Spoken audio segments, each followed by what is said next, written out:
A man with a smile. I welcome you, sir. Thank you very much, sir. We honor you.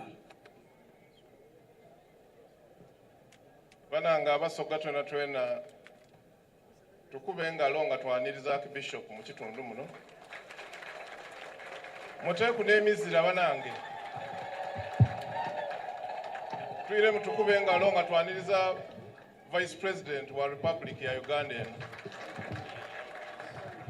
Basewo ne banyabo protocol. I will stand on the protocol because we don't have a lot of time. Ensonga da ife ntono ekisooka twenda kwebaza kibumba olw'olunaku luno n'obulamu. Ensonga ey'okubiri gye bankobye okwogeraku basebo ne bannyabo okubaleetera okulamusa okuva eri Kyabazinga ansabye mbe wano yafuniemu ensonga edda obulwaire yalbasobola ku wano n'ife.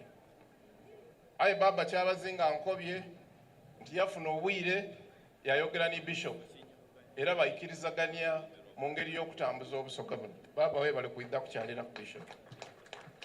Ensonga ey'okusatu ife ng'obwa Kyabazinga we want to pledge to support you, Bishop. For we know, ladies and gentlemen, that religion and culture are norms based. We have no choice. We must work together.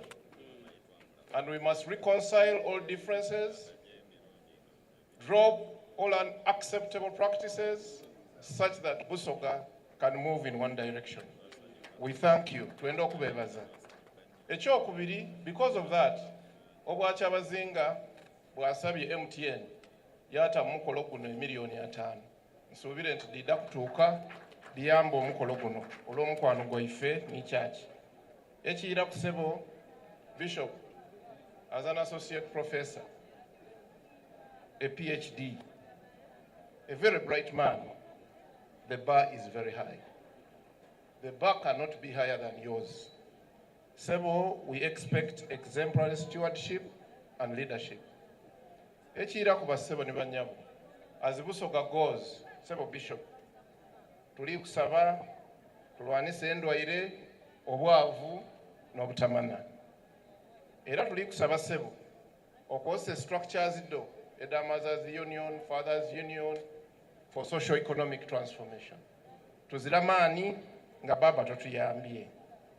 Ekisembayo tuli kusaba Bishop weegaite ku President in his campaign of wealth creation. Osaba abakristo n'abakristaayo n'abona abakwikiririzaamu nga basoma nga bali Kampala bayire Busoga to participate in the development of Busoga. Ife nga abasoga tuyikiriza nti ife abasoma nife ekizibu kya Busoga eno. Tituli kwira mu Busoga, tituli kuyamba Busoga. Bishop amaanyi olina mangi twakuba olina engoyidda nabo baba bayize bateekwekeeyo. Sebo ate iwe nga muto wange aye buti oli baba wa Busoga tuli kusabira.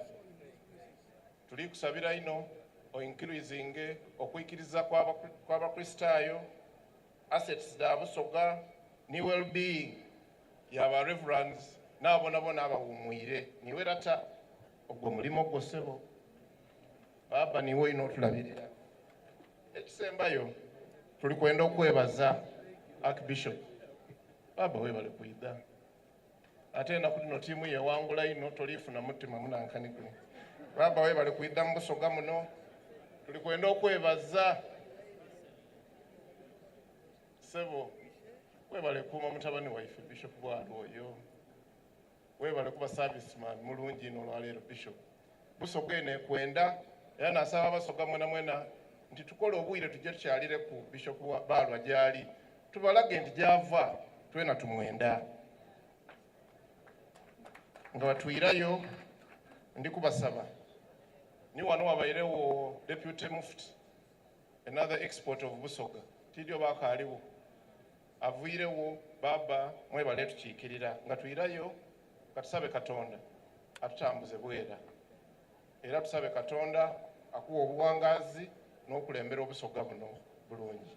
Nze nga muva wala ate plana w'ensi eno ndiwo okukolera ku bwereere n'okolera Uganda ku bwereere. Aye ate weegendereze, there is no free lunch.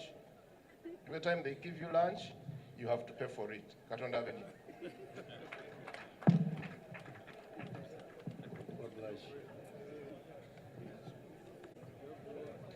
Very brief man, but to the point. Thank you very much. Chairman, Organizing Committee, would you like to get ready to come and move a vote of thanks?